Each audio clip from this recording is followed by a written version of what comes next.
Oke, selamat sore teman-teman. Oke, hari ini sebenarnya tidak terlalu banyak ya yang bisa kita bicarakan hari ini. Ya paling saya cuma mengupdate aja. Kalau teman-teman ada pertanyaan, lakukan di kolom chat ya. Jadi kita lebih banyak ke Q&A aja. Tapi kalau tidak ada, tidak banyak yang kita perlu dibahas juga. Paling kita akan setengah jam aja untuk hari ini ya. Baik, oke.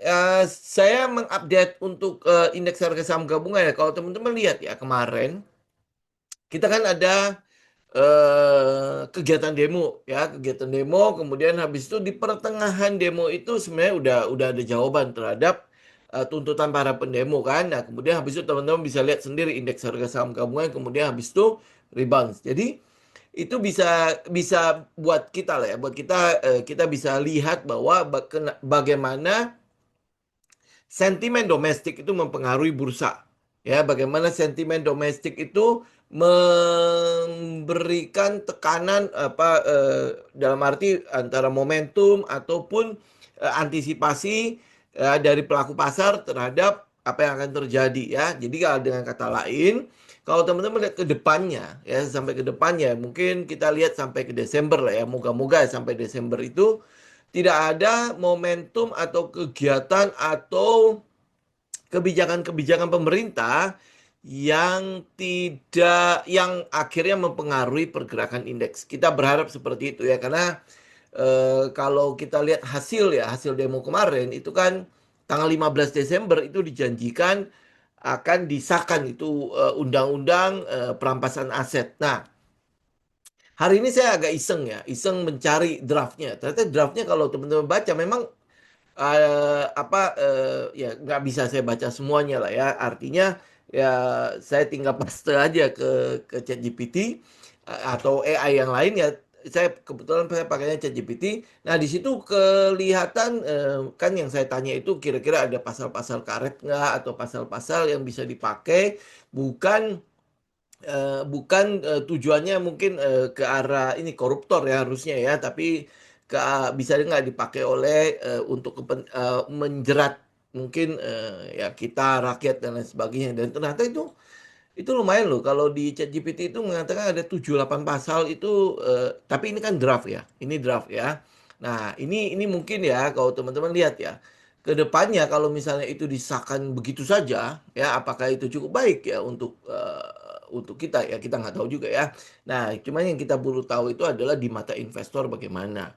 Jangan sampai kan penyitaan RU perampasan aset itu termasuk aset saham segala macam gitu kan, karena yang kita lihat kemarin itu kayak misalnya contoh Asabri lah ya, Asabri ya, Asabri itu kan disita semua tuh, aset-asetnya disita. Kemudian habis itu ditaruh, kalau teman-teman lihat di ini di profile ada namanya jam jam itu apa ya, jaksa muda apa gitu kan ya. Jadi ada itu, jadi atas nama itu dulu ya. Nah, kalau dirampas itu bagaimana efeknya ke kepemilikan saham, dan bagaimana efeknya kepada si emiten itu sendiri ya. Jadi itu mungkin yang menjadi concern kita ya. Nanti kita tinggal itulah, kita update aja lah ya.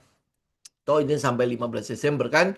Toh itu Desember kan. Jadi masih lama itu. Jadi ya udahlah ya. Kita ngelihatnya itu kurang lebih. Nah, kemudian habis itu yang mungkin teman-teman juga mesti perhatikan itu adalah malam ini ya. Malam ini kebetulan ada kegiatan di namanya simposium di Jackson Hole ya. Jadi ini simposium yang tahunan ya. Tahunan itu akan ada pidato ketua The Fed di jam 9 malam malam ini ya. Jadi itu akan menentukan apakah bagaimana kebijakan dari The Fed ke depannya ya, mau naik suku bunga atau mungkin dia mempertahankan suku bunga, atau seperti apa yang dia lihat kondisi daripada perekonomian US ya, karena itu kan pasti akan berdampak kepada kita ya. Nah, kalau itu baik-baik aja. Memang kalau untuk sekarang ya, untuk saat ini kita memang melihat tidak ada alasan, atau tidak, The Fed itu tidak dapat alasan untuk menaikkan suku bunga. Ya, apalagi dengan itu ya, langkah yang diambil oleh Menteri Keuangan US kemarin. Jadi ya hampir boleh bilang udah cukup kecil kemungkinan dia akan menaikkan suku bunga di September. Tetapi ya makanya malam ini kita mau tengok lah ya kira-kira jawabannya seperti apa, gambarannya seperti apa. Karena si ketua The Fed yang hari ini, yang sekarang, Kevin itu cukup pelit ya memberikan clue kepada pasar. Nah, kita nggak tahu apakah ini kan simposium ini adalah yang pertama buat dia kan. Nah, kira-kira dia akan ngomongnya seperti apa? Apakah dia seperti biasa ya pelit memberikan clue ke pasar atau seperti apa? Nah, tapi kalau kita lihat ya dari mungkin yang paling sensitif itu adalah emas ya. Dari emas memang kita perhatikan dia memang sedang ini ya, sedang berusaha untuk ngejebol ya. Ya, sedang berusaha untuk mencoba untuk ngejebol lagi ya. Ini jebolnya kurang lebih sekitar 4.700. Nah, itu kalau 4.700 bisa dijebol sama dia berarti ya kemungkinan The Fed naikin suku bunga akan mengecil. Ya, karena itu udah pasti akan dipresin, pasti akan diantisipasi oleh pasar ya. Tapi kalau misalnya ya teman-teman lihat ya, saya juga nggak bisa menganalisa bagaimana pidatonya dia ya. Tapi kalau misalnya ternyata si emas itu melanjutkan tren koreksinya, ini mencari swing low ya. Ini udah minornya sudah uptrend ya,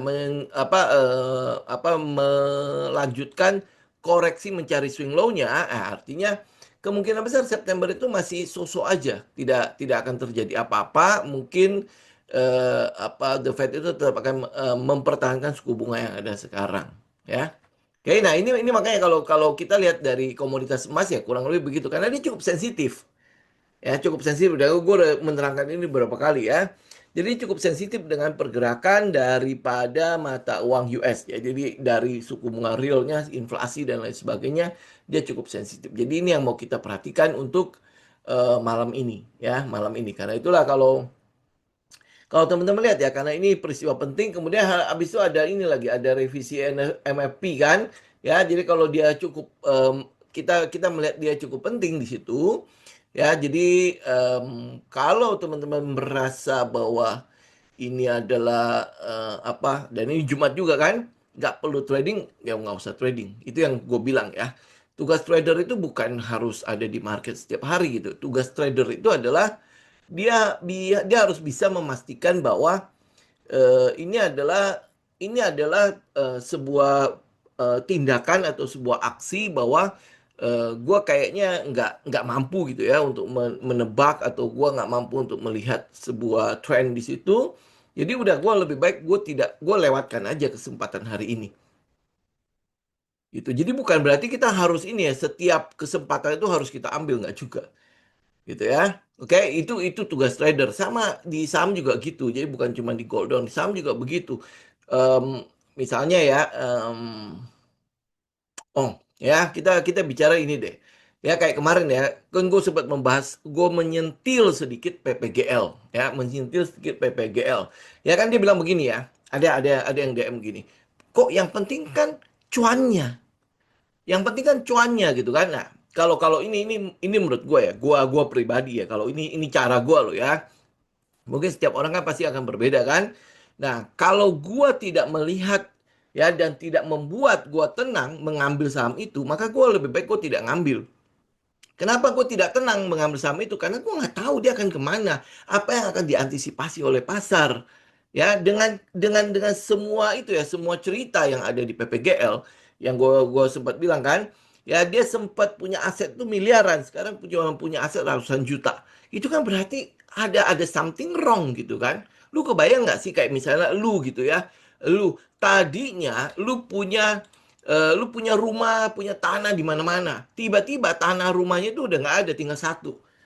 Orang bertanya nggak? Ini kenapa lu? Ada apa dengan lu? Ada apa dengan keuangan lu? Pasti kan bertanya begitu kan? Ya kan? Nah, apalagi kalau tiba-tiba nih orang itu datang ke rumah kita. Wah, itu kan kita udah was-was. Bener nggak? Lu akan berpikir apa? Ini jangan-jangan mau pinjam uang nih. Ya kenapa aset-asetnya nggak ada? Aset-asetnya tadinya melimpah, tiba-tiba lo kok nggak ada.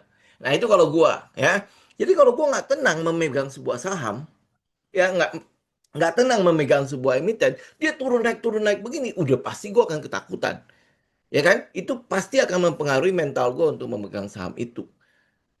Oke? Nah terus habis itu dia ngomong lah, Dia dia berani loh untuk pegang sampai 1% lebih sahamnya kan.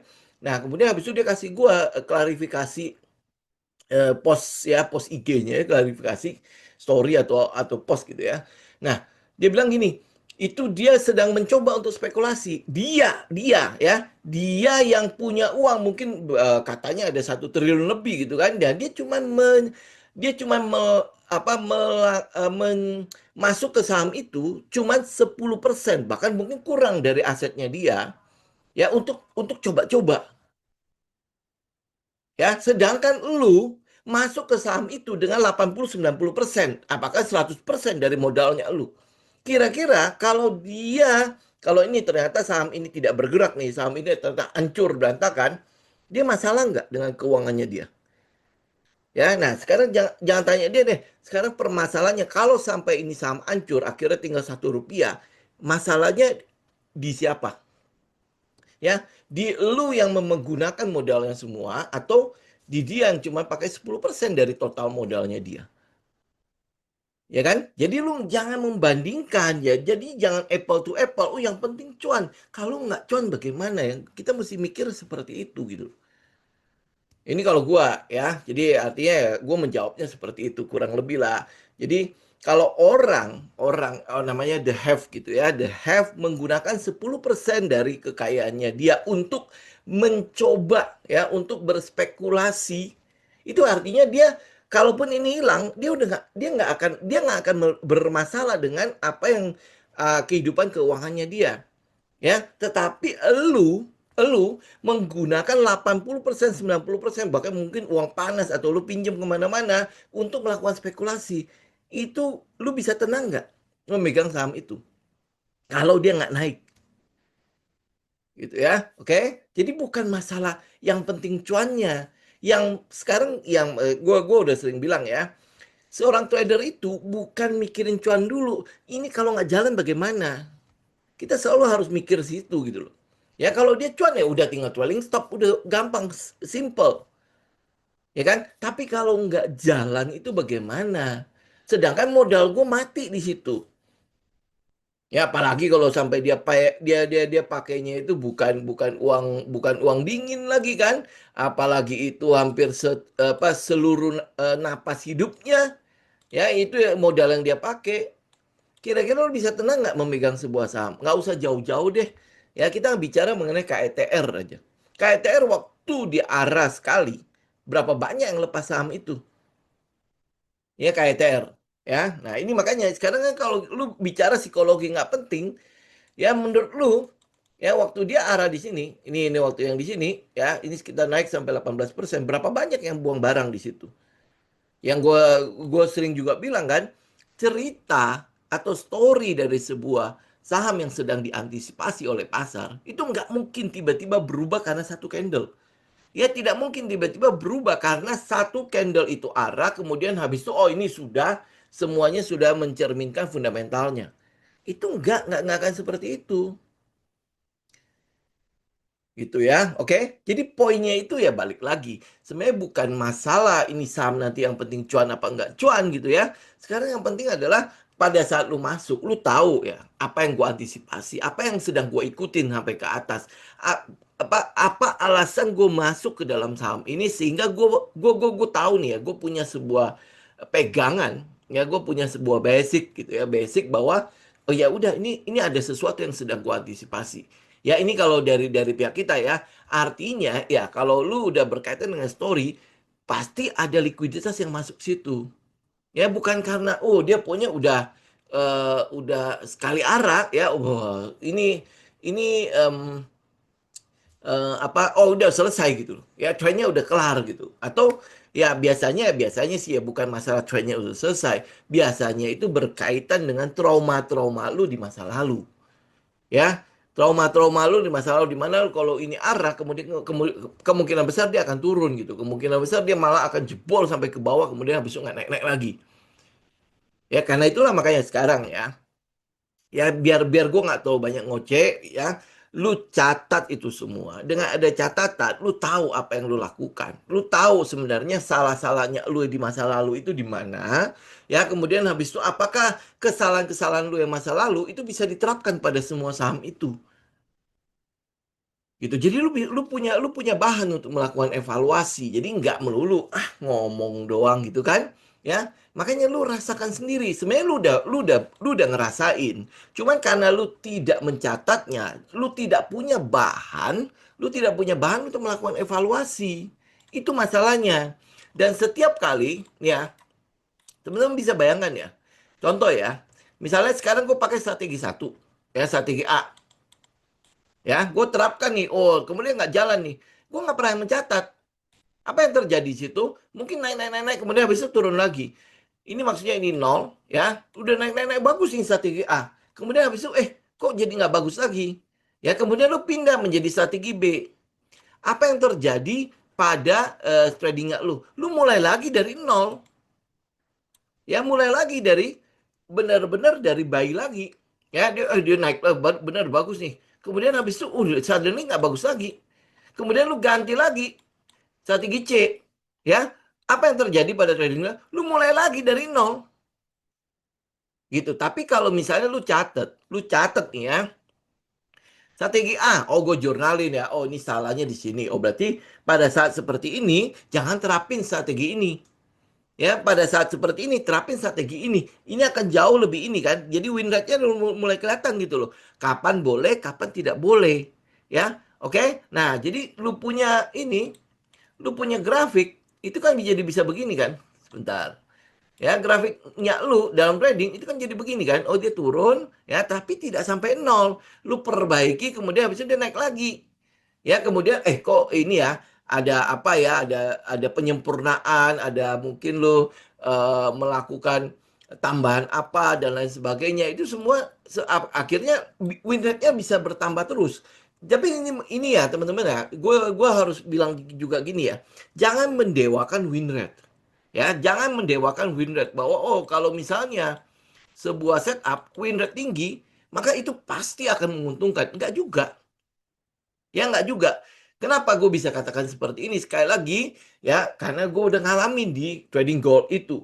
Ya pada saat di trading gold, ya mungkin kalau di saham kan ada lah bolong-bolongnya kalau gue catat kan. Ya, nah waktu trading gold kan gue sudah bukan dari nol kan. Gue udah tahu lah ada gunanya jurnal kan. Nah waktu trading gold bukan seberapa banyak transaksi yang lu buka itu akan membuat lu menjadi seseorang yang sangat menguntungkan, sebuah trader yang sangat sukses gitu ya. Oke. Nah, ternyata setup dengan win rate 30-40%, 30-40% ya. Tetapi kalau misalnya ini setiap kali gue tahu nih kapan menerapkan strategi ini, kapan tidak melakukan apa-apa ya. Walaupun dia 30-40%, ya, oke, ini tetap bisa menghasilkan keuntungan buat gue. Ya, dibandingkan dengan lu cari setup dengan win rate 70%, kemudian misalnya nih, gue trading di sini 100 kali, ya 100 kali. Di sini paling gue trading cuma 30 kali. Oke, ya. Nah, itu jangan meremehkan 30 kali ini. 30 kali ini karena setiap kali gua berhasil dapatkan keuntungan, itu keuntungannya jauh lebih besar daripada keuntungan-keuntungan di sini. Keuntungan yang 100 kali ini itu biasanya kecil-kecil. Ya, kecil-kecil. Jadi ya cuma berapa pips doang kemudian habis itu kita keluar, ya. Nah, kalau ini dia bisa risk reward ratio-nya bisa tinggi sekali. Gitu. Ini yang gue lihat ya, ini yang gue lihat. Nah, itu hal yang sama terjadi pada trading saham. Trading tuh nggak ada bedanya ya, cuman asetnya aja yang berbeda. Kalau lu di gold mungkin lebih liar ya, volatility-nya jauh lebih besar. Trading saham kita mungkin jauh lebih santai. Ya, kalau menurut gue sih jauh lebih santai ya di saham ya dibandingkan dengan di gold. Oke, ya. Jadi pastikan teman-teman jurnal, ya. Pastikan lu punya waktu untuk melakukan evaluasi. Pastikan kalau denger kata-katanya, ya katanya, oh dia masuk sini, dia masuk sini, oh dia masuk sini. Jangan langsung dikejar. Lu cek dulu itu kira-kira cocok nggak sama karakternya lu. Ya kalau dia pakai 10% dari modalnya dia untuk bermain-main di situ, Ya, kan katanya kan dia mencoba kan, mencoba sesuatu yang baru ya dan lain-lain segala macam kan. Nah, lu udah dengar katanya mencoba, ya lu coba juga. Cuman bermain doang. Ya jangan dipertaruhkan loh, dia bermain-main, lu pertaruhkan seluruh isi harta lu permainannya dia. Kan nggak cocok ya. Ya, benar nggak? Ya. Jadi ya kalau lu kalau masih nggak ngerti juga, ilustrasi lah ya. Gaji lu 1 juta. Ya, gaji lu 1 juta. Biaya hidup lu 800 ribu. Oke? Berarti lu punya em, jatah ya, jatah untuk nabung ya, untuk mungkin spekulasi segala macam berapa? 200 ribu kan? Ya kan? 200 ribu kan? Nah, 200 ribu ini kalau lu mau pakai ini, oh ini ternyata ini spekulasi ya. Lu nggak mungkin masukin 200 ribu 200 ribunya. Ya, paham ya? Berarti lu harus pecahkan. Oh, ini namanya spekulasi. Oh, spekulasi. Berarti ini sebagian kecil dari modal ini dari 200 ribu ini. Oh, mungkin paling cuma 50 lah. Gua ambil di situ. Sedangkan untuk yang 150, ini memang yang gue sudah tahu investasi gue yang fix segini. Setupnya segini, segini, segini. Nah, ini dipakai untuk spekulasi. Itu yang pasti dilakukan oleh orang itu. Ya, nggak mungkin gitu ya. Nggak mungkin. Kalau dia nggak pede banget sama saham itu, dia nggak mungkin masukin berapa puluh persen, berapa hampir sebagian besar dari uangnya dia ke saham tersebut. Nggak mungkin punya.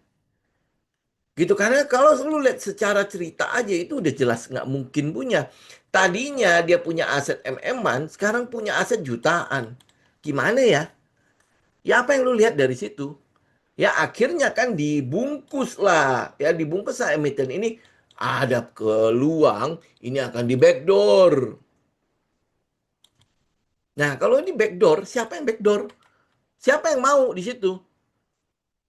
Ya siapa? Nah, itulah makanya ini yang dibilang sebagai halusinasi. Karena nggak ada story di situ. Jelas ini halusinasi. Kalaupun oke nanti ya, nanti tiba-tiba bener ada yang datang ke backdoor. Itu pun nggak telat gitu loh untuk lu cari setup untuk masuk. Ya gue lebih baik tidak beli di harga murah. Ya lebih baik tidak dibeli di harga sampah ya karena dia semuanya nggak jelas ya. Gue lebih baik beli di harga premium tetapi clear gitu, jelas ke atasnya seperti apa. Lu paham nggak? Ya, gue tidak akan berspekulasi pada sesuatu yang gue tidak tahu. Ya, tidak tahu apa yang akan terjadi dengan uang gue. Ya, gue akan jauh lebih lebih senang bermain atau berinvestasi pada sesuatu yang gue tahu gitu loh, arahnya itu akan kemana gitu. Gue tahu plannya kemana gitu. Daripada gue berspekulasi di sampah gitu. Sampah ini belum tentu akan jadi loh. Ya, nah pada saat nggak jadi, dia tahu bagaimana cara keluarnya. Nah, lu tahu nggak bagaimana cara keluarnya? Kalau lu nggak tahu bagaimana cara keluarnya, maka lu akan jadi tukang cuci piringnya. Kok seneng gitu? Ya, padahal nggak seneng loh kalau di hidup sehari-hari tiba-tiba ya, lu lu lu S1 ya, lu udah kuliah S2 kan, disuruh cuci piring nggak mau kan? Benar nggak? Ya, tetapi kalau dalam permainan ini, lu sebenarnya sedang sedang diarahkan kepada situ. Ya, ya clear ya, cukup clear ya. Jadi ya nggak perlu nggak ada yang perlu dibantah lah di situ ya. Semoga ya, semoga. Tapi ya kalau lu masih eh, ya merasa bahwa enggak yang penting cuan, sudah itu urusan lu lah. Gua nggak pusing. Ya, oke ya kita masuk ke beberapa pembahasan apa itu TPIA. TPIA mau tambah berapa? Kalau nggak salah TPIA masih di situ-situ aja Pak. Kalau lu mau nambah ya lu nambah aja kalau memang lu masih percaya dengan story-nya ya. Ya memang memang hari ini malah itu ya anak perusahaannya malah mengakuisisi mengakuisisi atau membeli ya. Ya antara mengakuisisi atau membeli perusahaan yang mensuplai aftur kepada SAF. SAF itu adalah Singapore Air Force ya. Ya, atau saya nggak tahu ya, saya belum baca sampai detail ya perusahaan itu apakah dia juga mensuplai untuk pesawat-pesawat yang ada di Changi atau cuman khusus Air Force-nya aja. Ya, tapi ya ini berarti dia terus ya, dia terus melakukan ekspansi ya. Cuman ya ini yang kita lihat dulu ya. Pengumpulan barangnya pada TPIA, kok kita nggak mendeteksinya ya? Itu doang ya. Tapi kalau teman-teman itulah ya, teman-teman kalau misalnya masih masih ngeliat bahwa ini terus dia dia terus ekspansi, kemudian habis itu ini kayak dia ngambil alih properti sama otomotif, kemudian habis itu ya ini yang aksi yang terakhir itu adalah dia melakukan ini kan apa pembelian itu ya akuisisi perusahaan yang penyedia minyak itu ya. Kalau kalau kalau lu masih bisa ngikutin progresnya, ya sudah lu lakukan cicilan aja gitu ya. Oke, tapi kalau secara setup gua agak bingung ya kenapa kita nggak mendeteksi. Oh, benar-benar itu ya, benar-benar oh, kalau nggak salah itu cerita lama bukan sih Pak Nunu? Ya, benar nggak sih ini yang Air Force Fuel-nya itu? Kayaknya kita dulu sempat ngebahas ini ya. Ya kalau nggak salah itu cerita lama ya. Ya cuman akhirnya direalisasikan ya. Benar nggak sih? Dulu dulu TPIA juga kan yang mau mencoba untuk mengambil alih ini ya apa perusahaan itu kan penyedia minyak itu kan. Kayak kayak di sini mungkin kayak Pertamina atau oh mungkin masih berurusan sama itu ya. Berarti masih inilah ya, masih satu ini ya, ya bilangnya apa ya, cuman sub inilah subnya aja kan kan dia masih berhubungan dengan petrokimia juga kan, berarti ini masih berhubungan dengan produksinya dia lah ya.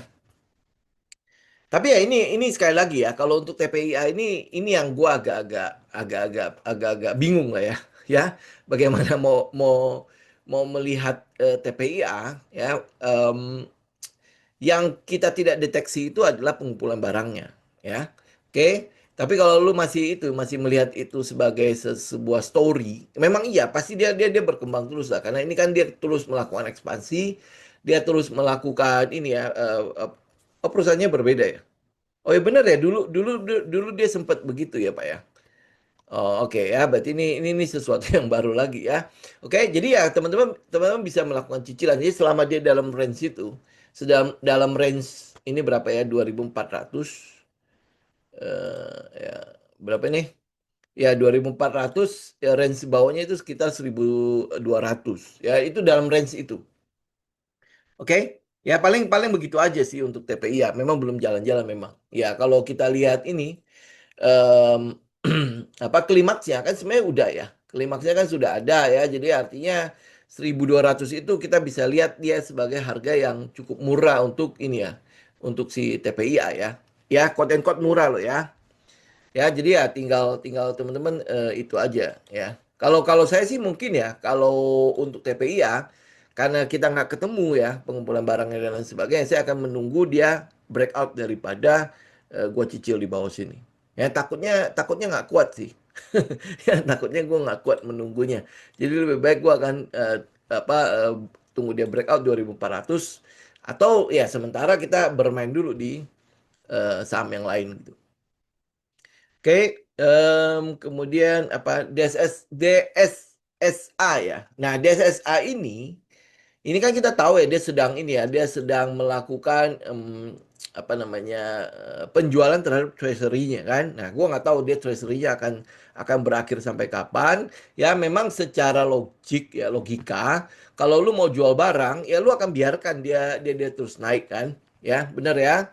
Nah, jadi kalau lu lihat teknikalnya, ini gua harus pakai ini kayak 4 jam ya biar kelihatan ya. Nah, kalau teman-teman lihat teknikalnya, maka ini sudah ada potensi untuk pullback-nya. Ya, ini gua ambil dulu ya sebentar. Ini ini adalah base bawahnya. Duh. Ya, ini adalah base bawahnya. Oke, ini sebelum dia break ini kan sempat turun juga kan. Nah, ini mungkin dia akan mulai ini break ya. Nanti nanti kita tinggal lihat ya, dia akan sampai kemana. Ya, tapi ini udah mulai akan ada peluang untuk swing dulu ya. Seenggaknya swing dulu ya bener ya ke daerah sekitar 1.000. Ya dia swing dulu ya, cari swing low dulu. Ini gue pakai yang 4 jam ya. Kenapa? Karena kalau yang daily-nya nggak kelihatan. Dia cuma begitu doang kan. Ya kalau lu pakai yang 4 jam atau yang 1 jam bisa kelihatan nggak? Wah, ya. Jadi kurang lebih dia masih akan ada peluang untuk swing swing ke daerah sekitar 1000 dulu. Ya ini kita lihat teknikal doang ya. Oke. Ya kalau story-nya lu tahu lah memang ya kalau story-nya untuk di SSA cukup good ya walaupun mungkin dia sedang ada pengeluaran untuk saham treasury-nya. Kalau ya mental lu kuat, psikologi lu kuat, lu tinggal hold aja. Ini ini sampai akhir tahun udah pasti jadi punya. Dari story-nya ya. Dari story-nya itu terlalu terlalu gede untuk dihargai di harga-harga segini gitu. Apalagi harga sebelumnya itu di mana? Di 10.000 kan? Ya di berapa ini? Di 4, oh ini tinggal 4 ribuan ya karena dia udah stock split ya. Dia tinggal 4 ribuan ya. Jadi udah tinggal teman-teman berani holdnya aja ya. Nah, ini yang sering jadi kelemahan dari trader ya. Apa? Dia nggak sanggup gitu loh. Ya tahu-taunya dia udah balik ke 3.000 ya. Ya di 1.000 gue buang kayak gitu loh. Ya. Oke, karena apa? Ya ini balik lagi. Cerita sebuah emiten itu nggak mungkin dalam 1 2 hari atau 1 minggu itu selesai. Nggak mungkin. Ya, apalagi kan sekarang lagi tren data center kan. Dia ada data center, dia ada telekomunikasi, dia ada tambang, dia ada emas juga, apalagi. Ya, ini perusahaan dia punya segalanya dan sekarang lagi hype-hype-nya. Ya, nah kalau untuk tambang sih mungkin lu boleh kita masih bisa lihat lah sampai Desember oke lah ya. Tetapi kalau untuk yang lain misalnya kayak data center, telekomunikasi ya dan sebagainya, itu kan masih masih cukup hype ya dan itu belum diatur-atur kayak gimana-gimana kan. Ya, benar nggak? Ya, jadi artinya ya kalau misalnya lu lu kecualikan lah ya kecualikan lah yang namanya penjualan treasury-nya segala macam, ya lu hold aja. Oke, ya based on ceritanya. Jadi karena itulah makanya kita berani hold. Oke, terus habis itu MTEL ya. Ini selama yang gue lihat ya, menurut gue ini ya, ini saham agak-agak lelet ya, agak lelet. Kemudian habis itu dia BUMN, jadi em, ya buat gue sih gue udah nggak terlalu pengen-pengen banget ya bermain di area BUMN ya. Bahkan ini kan diakui ya, akui oleh Doni Skara itu apa ya? Apanya si Danantara ya? Dia mengakui sendiri kan bahwa banyak sekali BUMN itu yang bermain ya quote and quote ya, bermain itu ya, bermain laporan keuangan. Ya kalau udah kayak gitu ya lebih baik ya udahlah kalau namanya laporan keuangan itu menjadi core kita untuk melihat kesehatan dari perusahaannya itu aja dimainkan ya bagaimana kita mau percaya dengan pergerakan-pergerakan harganya.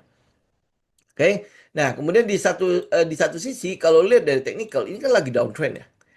Ya, jadi ya kita pasti udah nggak ngambil saham-saham yang downtrend. Jadi kalau dia masih dalam keadaan downtrend seperti ini, ya udah lebih baik nggak usah diambil. Oke? Ya, kalau bisa lu hindarin aja sekalian lah. Oke, terus apa lagi?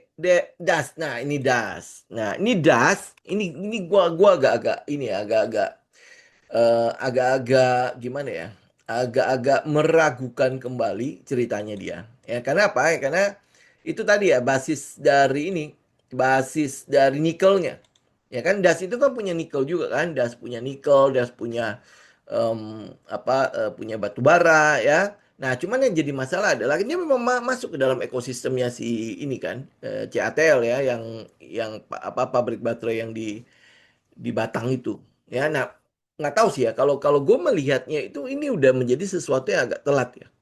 Ya agak agak terlambat gitu. Maksudnya agak terlambat kalaupun direalisasikan ini gue khawatir ya. Gue khawatir produk baterai yang diciptakan itu udah nggak laku. Ya, ini ya. Nah, jadi kalau misalnya ya, ini anggap ya, kalau misalnya nanti dia bergerak juga, ini gua lebih memilih untuk melepas barangnya dibandingkan dengan gua hold. Ya kecuali memang ada sesuatu yang akhirnya membuat si Das ini beda cerita lagi ya. Oke, tapi kalau dia masih mengandalkan ekosistem itu ya dan seterusnya, gue mungkin ya akan melihatnya seperti itu. Oke, ya mungkin ya di situ ada Happy Hapsari lah apa segala macam itu gue akan kecualikan karena gue nggak peduli dengan yang begituan. Ya, ya gue lebih peduli pada cerita yang bisa mengubah wajah dari si emiten itu. Oke, ya jadi kalau nanti ya nanti kalau misalnya dia akhirnya jalan, ya itu mungkin gua mungkin akan mengambil itu sebagai kesempatan untuk keluar barang. Gue masih punya barang di sini, ya. Ini mungkin akan sama dengan kayak Harum, DKFT yang berhubungan dengan nikel-nikel ini. Ya, ini jadi ceritanya itu menjadi sesuatu yang akan berbeda ya. Perubahan kebijakan yang menurut gua gimana ya? Yang mengandung ketidakpastian ini itu yang akhirnya membuat bisnis ini menjadi sesuatu yang kok kayaknya sulit ya untuk kita raba ke depannya gitu ya. Oh iya iya makanya itu ya yang gue lihat itu kalau untuk si Das kalau dia sampai keluar apa sampai akhirnya jalan itu adalah tempat buat kita keluar barang. Tinggal siap-siap aja udah di situ. Ya, jadi untuk saat ini ya kita masih ngelihatnya pada technical aja. Gue masih punya barangnya soalnya. Ya, tapi dia nggak kemana-mana kemarin itu kita udah pikir dia bakalan ngejebol ya, ternyata kempes lagi. Wah, ya udah kurang lebih kayak gitulah ya.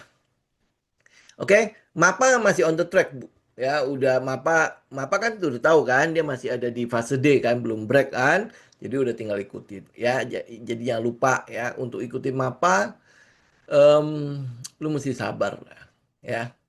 Kalau nggak salah kalau kalau kita ngambil dari daerah-daerah pas dia break awal ya atau mungkin ini kalau nggak salah Mapa itu hari ini Komet ya. Ya bener ya. Oke. Jadi kalau lu ambil berarti kan sebenarnya udah tinggal jalan ya. Tapi kalau misalnya kita ambil di daerah di bawah sini di daerah 900 harusnya udah ada floating sekitar berapa ya 13-14% ya. Ya benar nggak apa-apa. Cuma ini jangan tuh ya 13-14%. Ya jadi udah ini sabar aja karena dia masih harus ngebreak ini. Ya masih harus ngebreak ini berapa 820 ya baru habis itu. Kayak cerita Mapak kan udah tahu kan ya. Oke terus apa lagi? Oh si Era sama S. Nah S itu mungkin teman-teman harus sabar lah ya. Apa udah jalan ya? Ah belum kan? Ya ini sementara teman-teman harus tunggu dia break. Ya ini sabar aja, sabar. Ya sabar. Cuman ya em, apa dibandingkan dengan era ya S itu saingannya kan sekarang udah datang kan. Benar-benar S itu S hardware itu ya saingannya kan. Ya kita mesti lihat laporan Q-nya lah ya berapa banyak yang udah dipukul sama si S hardware benerannya ya dibandingkan dengan si Aspo-nya. Nah, kalau era kita masih melihat lifestyle-nya itu sama seperti si Mapa ya. Jadi kita masih melihat lifestyle-nya. Jadi selama lifestyle-nya masih bagus, ya udah lu tinggal ini udah tinggal trailing stop aja nggak nggak ada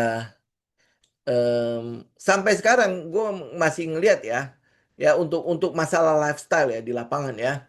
Pokoknya kalau teman-teman lihat ya, kalau dia lifestyle, urusannya lifestyle untuk zaman sekarang ya, nggak tahu itu lagi tinggi-tingginya. Ya sama kayak MAPA. Jadi itu salah satu alasan juga kenapa kita masuk MAPA ya.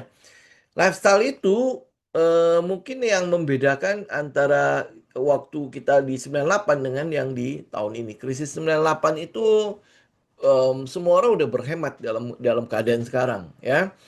Tapi untuk zaman sekarang, lu tahu ya, sekarang udah ya cukup inilah likuiditas sudah cukup susah kan. Ya. Nah, tapi yang kita lihat tuh nggak ada penghematan.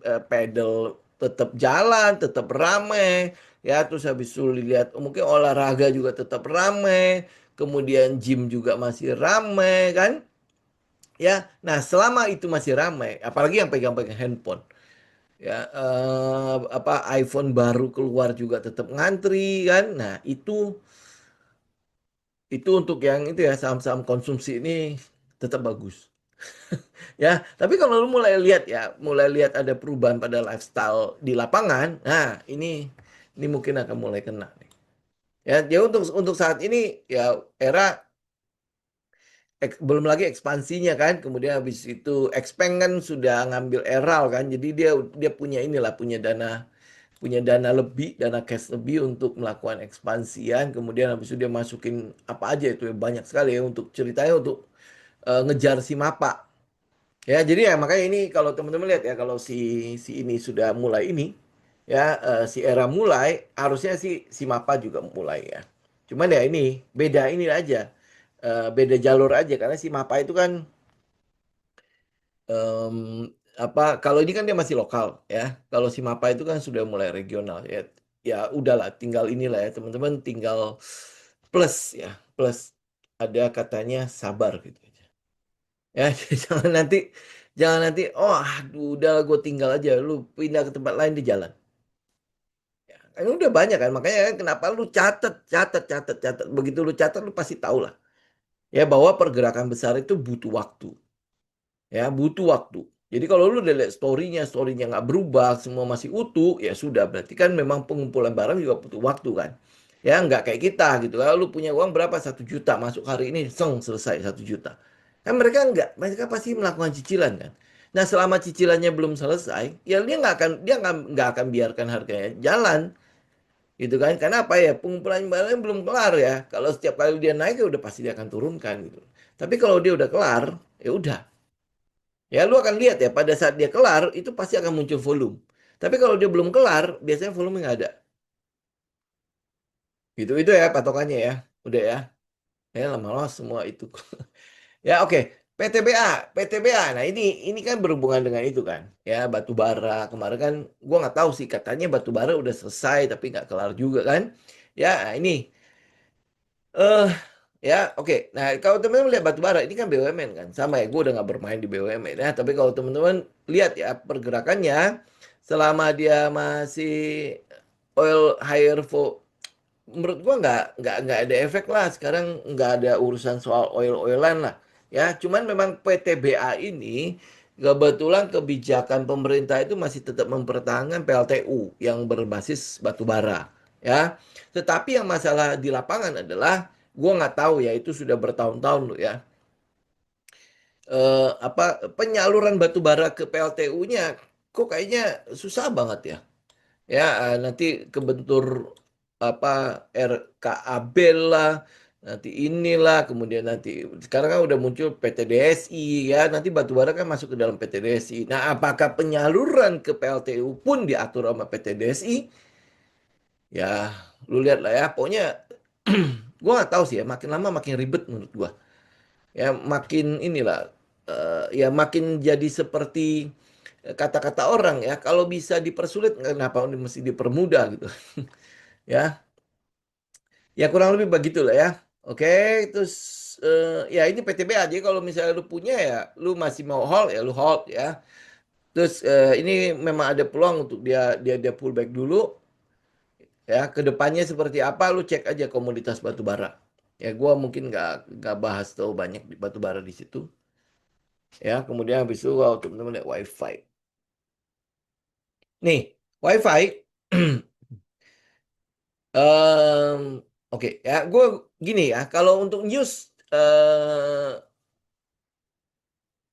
Ibu cari sendiri aja ya, news ya. Lu tuh pasti tahu lah news WiFi banyak kok ya. Secara teknikal gue lihatnya begini aja nih. Ya ini kotak-kotak.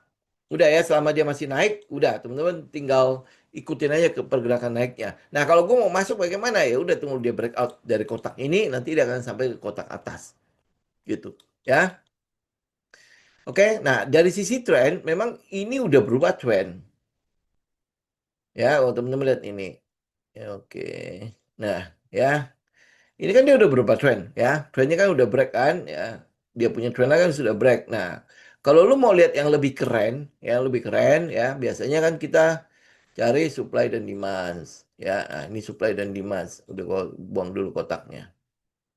Nah, ya, jadi selama dia masih belum break ini, belum break supply di area supply ini, ya mungkin lu masih akan lihat dia di situ-situ aja kan, ya. Mungkin nanti dia akan pullback juga ke daerah sini. Ya mungkin masih akan pullback dulu ke sini ya kan. Nah, selama dia masih ada di daerah kotak ini ya di sini Ya, dan semuanya masih dalam keadaan utuh ya. Utuh ya ceritanya segala macam semuanya itu tidak tiba-tiba bisnisnya digagalkan ya dan lain sebagainya. Tidak ada cerita itu, ya makanya udah tinggal tunggu tunggu dia break aja. Sabar aja, sabar gitu. Ya, karena tidak ada perubahan apa-apa pada WiFi. Ya, sementara ya pasar paling tinggal menunggu ya kira-kira si internetnya laku nggak. Ya, kemudian habis itu em, apa ya itu kira-kira diminatin nggak, kemudian habis itu bagaimana dengan penghasilannya, kira-kira masih dapat support nggak, atau jangan-jangan sudah dilupakan adiknya, mungkin dia udah mulai asik ke tempat lain, atau jangan-jangan si adiknya juga ikutan asik ke tempat lain. Ya, you know lah, ada yang lebih asik soalnya kan. Ya, oke. Ini jadi ya, teman-teman tinggal itulah, sabar aja ya, sabar. Oke, next habis itu apa? Oke. Terakhir mungkin saya ambil Telkom ya. Telkom itu sebenarnya tidak perlu dibahas sih. Eh tidak ada yang menarik di sini. Ya, apalagi dia pasti BUMN. Ya, kemudian habis itu lu mau lihat, oh ini kan ada ini ya, data center segala macam ya. Apakah ini akan menguntungkan Telkom? Betul, dia memang akan diuntungkan ya. Tetapi masalahnya adalah Telkom ini sepertinya tidak ada pergerakan apa-apa. Ya, lu lihat ada aksi korporasi dalam satu atau dua dekade terakhir ini, ya.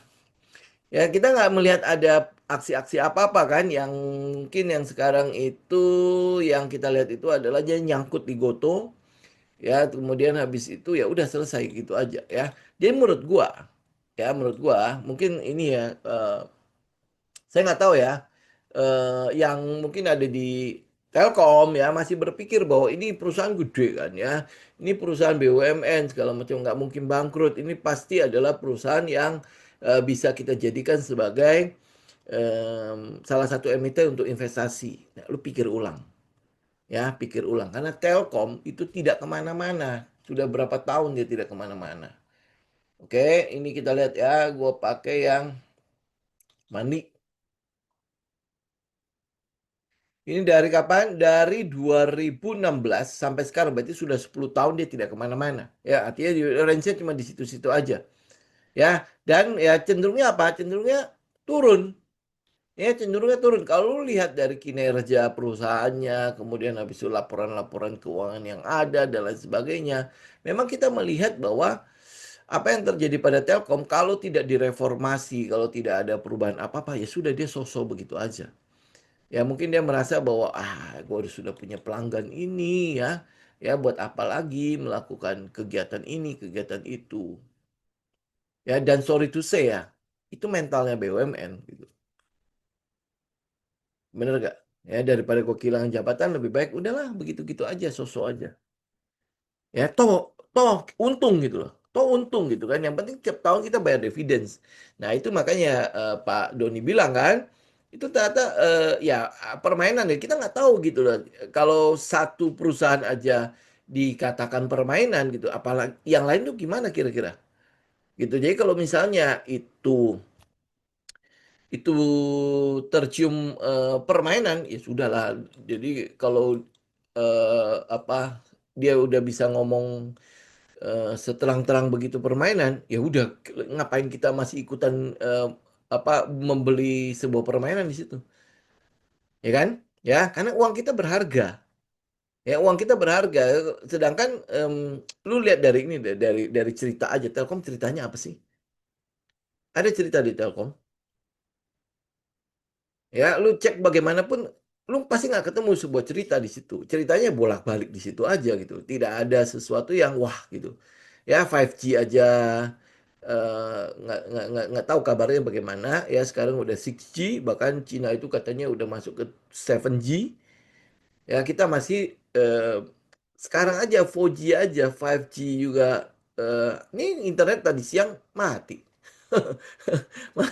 Gue apa yang kita mau lihat ya? Gue juga agak bingung gitu. Oke, ya jadi ya udahlah.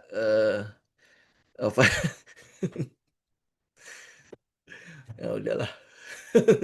No comment. Ya udah gitu ya kurang lebih ya. Jadi kalau masih ngomongin soal Telkom ya Ya gue nggak tahu lah ya. Nggak ada sesuatu lu daripada beli Telkom untuk invest ya. Mendingan lu ambil BCA kayak gitu ya. Ya gue walaupun dia naiknya pelan-pelan ya segala macam ini masih masih inilah masih ada ini masih ada masih ada harapan gitu ya. Kalau itu mungkin pada saat kita mungkin 10 tahun 20 tahun lagi ya pensiun dapat uang gitu. Ini kalau lu coba bayangin kalau lu nabung lu sekarang mau pensiun nih. Ya lu udah nabung dari lama. Itu cuma naik berapa persen?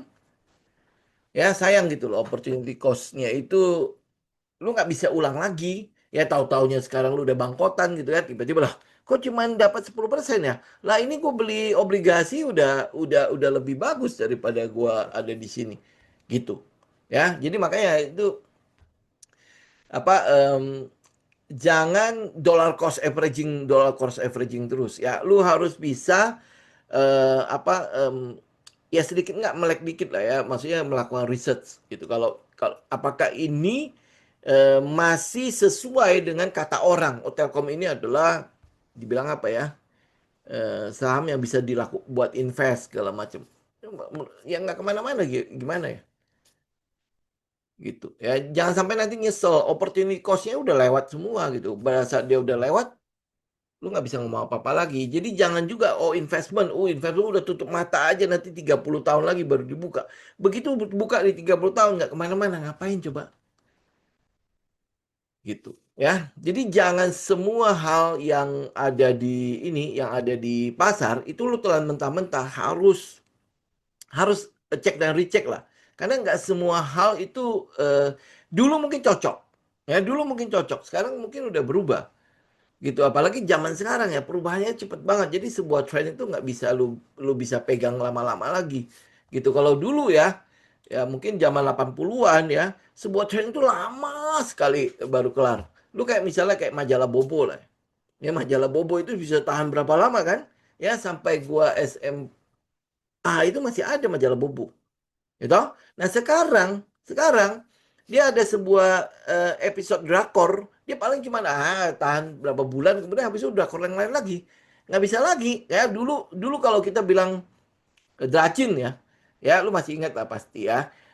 Gua kalau gua sebutin pasti ada yang ingat lah. Kayak Raja Wali Sakti, ngomongnya iya kan ya. Apa Golok Sakti ya.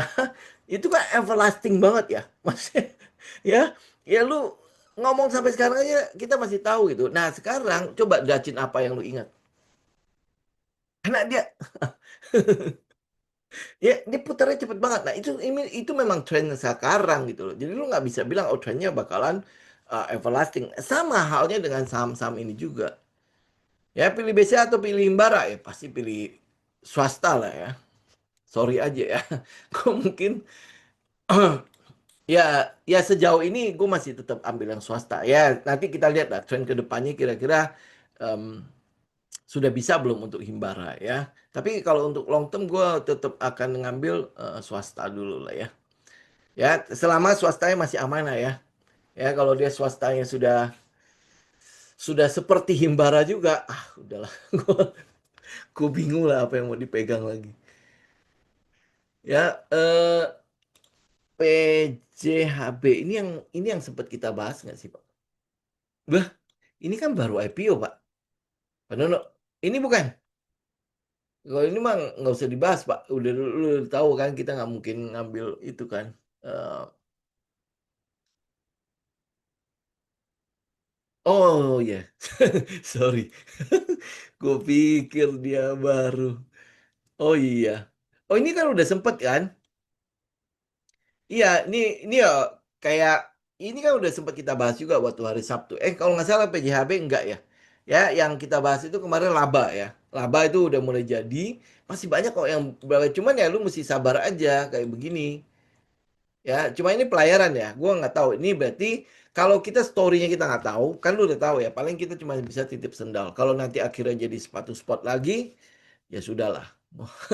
Ya agak repot gitu karena kita nggak tahu story-nya apakah kita bisa simpen apa enggak bisa kita pertahankan apa enggak ya paling kayak lu titip sendal habis itu kalau dia jalan kita mau nggak mau ya apa trailing stop aja di situ ya kalau nanti dia jadi ya sudah itu aja memang udah rezeki kita gitu segitu Karena ya kayak kayak lu lihat ya, kayak kita bilang smell ya, SMLE.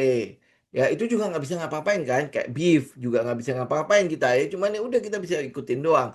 Kemudian habis itu kayak laba, itu juga pasti lu cuma bisa itu doang ya. Pack ya, pack kan udah mulai dibuka lagi tuh. Pack apalagi ya, saham-saham saham-saham itu cuman bisa kita ikutin dengan apa ya, ya dengan titip sendal doang gitu loh. Gitu. Tapi ya lumayan, lumayan ya. Pack kemarin itu gue keluar di 40-an ya, kalau nggak salah ya.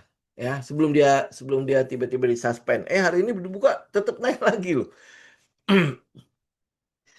Ya, itu kurang lebih kayak gitu. Jadi ya kalau memang dia udah begini, ya sudah tinggal teman-teman tungguin lah.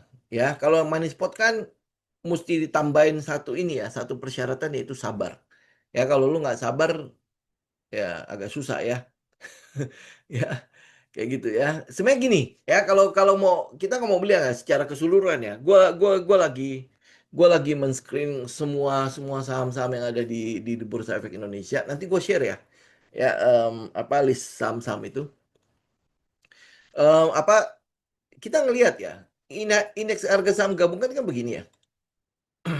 Ya, kan begini ya. Ya, ini terus mengecil ya. Nah, habis itu tinggal ledakan doang kan. Nah, saham-saham di dalamnya itu banyak sekali ya, banyak sekali yang seperti ini. Yang ada di dalam money spot juga banyak sekali. Ya, nah kalau lu suruh gua apa cari ceritanya, mungkin nggak ketemu semua. Ya, tetapi banyak sekali. Jadi artinya apa? Artinya indeks harga saham gabungan kita sebenarnya sedang menyimpan banyak sekali energi di dalam situ, tinggal meledak doang. Ya tinggal menunggu momentum untuk meledak doang. Karena itulah makanya gue masih ini ya untuk saat ini kita masih bullish ya, target kita masih tetap di daerah 7.400 sampai akhir tahun ya. 677 itu gue yakin banget itu pasti udah itu mudah lah untuk ditutupin ya. Nah, kenapa? Karena kalau ini sampai sekarang ya, sampai sekarang yang kita lihat itu kalau lu screening ya lu screening lu lihat aja lah beberapa inilah beberapa sektor lu pasti udah mulai lihat eh, indeks kita itu sedang menyimpan energi kayak gunung api gitu loh ya. Tinggal kapan meledaknya doang gitu. Tinggal tunggu momentum untuk meledaknya doang. Nah, momentum ini yang nggak tahu ya apa yang akan ini ya ada kejadian apa yang akan membuat dia meledak gitu. Ya, apakah ternyata The Fed bukan naikin malah turunin ya, kemudian habis itu dan sebagainya gitu ya. Jadi ada peluang kurang lebih seperti itu gitu ya. Tetapi yang sekarang yang mungkin yang kita masih lihat itu adalah rebalancing, rebalancing MSCI sama rebalancing em, apa FTSE kan masih berlangsung tuh ya. FTSE kalau nggak salah sampai tanggal berapa ya, tanggal 20-an ya, 20-an September ya. Nah, itu mungkin perlu kita lewatin dulu lah. Ya, apalagi nanti yang itu ARB dan ARA yang baru tuh ya, yang gocap itu sudah nggak ada, tinggal cetun. Nah, itu mungkin akan ada volatile di situ, di daerah situ ya. Tetapi overall semua, ya momentum untuk indeks itu naik itu sebenarnya cukup besar. Cuman ya ini triggernya itu yang nggak ada. Ya, triggernya yang belum ada. Ya, nah yang kita lihat misalnya contoh ya kayak sekarang Goto lah ya. Teman-teman tahu ya, terakhir ini kan ada ini ya, ada berita mengenai masuknya Morgan Stanley apa itu ya, eh, eh, apa JP Morgan ya, ya kalau nggak salah ya, ya kalau gua nggak salah ya masuk ke Goto ya. Nah, tapi itu bukan berarti Goto pasti akan jadi something loh ya, karena ceritanya si Goto ini agak-agak eh, ribet dan lain sebagainya lah ya. Ya siapa tahu dua program itu dibatalkan. Ya kalau dibatalkan sih, ya gue yakin banget momentum indeks itu pasti kenceng. Ya, ya, ya lu tau lah ya, itu bisa dipakai untuk yang lain daripada jadi kayak gitu ya. Udah ya, kita jangan bahas itu. Nanti diciduk.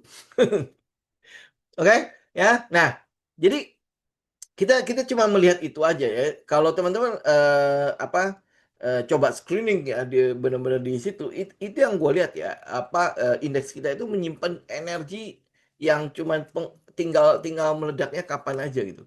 Nah, ini yang mungkin yang perlu kita ini ya kita tungguin ya. Dan ya kita perlu doakan juga ya moga-moga jangan sampai salah langkah ini pemerintah. Yang kita lihat kemarin kan tanggal 27 Agustus kan, lihat ya bagaimana respon dari pasar menyikapi kejadian itu kan. Ya, ini moga-moga tidak meluas. Kalau dia tidak meluas kan habis itu udah. Ya, indeks kita itu sebenarnya dalam kategori, kita boleh quote and quote kategori murah. Ya, murah. Oke. Nah, jadi dia masih dalam kategori relating atau recovery. Ya, recovery menuju kepada equilibriumnya, ya, menuju kepada nilai fundamentalnya. Nah, ini kan sedang menuju ke situ ya. Oke, ya. Nah, sampai ada kejadian apa-apa yang akhirnya membatalkan itu semua. Ya, selama tidak ada kejadian ya sudah. Ini recovery masih akan berlangsung. Ya, tetapi ya tentu ya likuiditas masuk kan pasti apa pelan-pelan ya menyikapi day by day punya ini ya, punya ini story kan. Ya karena takutnya tiba-tiba dapat wangsit kan repot. Ya you know lah ya. Beli nego goto gimana? Konteks sekuritas, Pak. Konteks sekuritas mau negonya di mana nanti dipasang di situ nanti pasti akan ketemu. Ya ada inilah apa harga ada yang nawarin, ada yang jual gitu. Konteks sekuritasnya kalau buat nego kita nggak bisa nego sendiri, Pak. Ya, oke. Untuk hari ini cukup ya teman-teman ya. Sejam juga ya akhirnya ya. Oke, ya kita ketemu lagi minggu depan ya teman-teman. Buat teman-teman kelas besok hari Sabtu jangan lupa ya. Jam 9 pagi nongol ya karena itu adalah kelas Zoom terakhir untuk batch ini ya. Oke, sampai ketemu besok teman-teman. Ya, saya izin pamit. Thank you semua untuk waktunya. Semoga bermanfaat. Ya, God bless.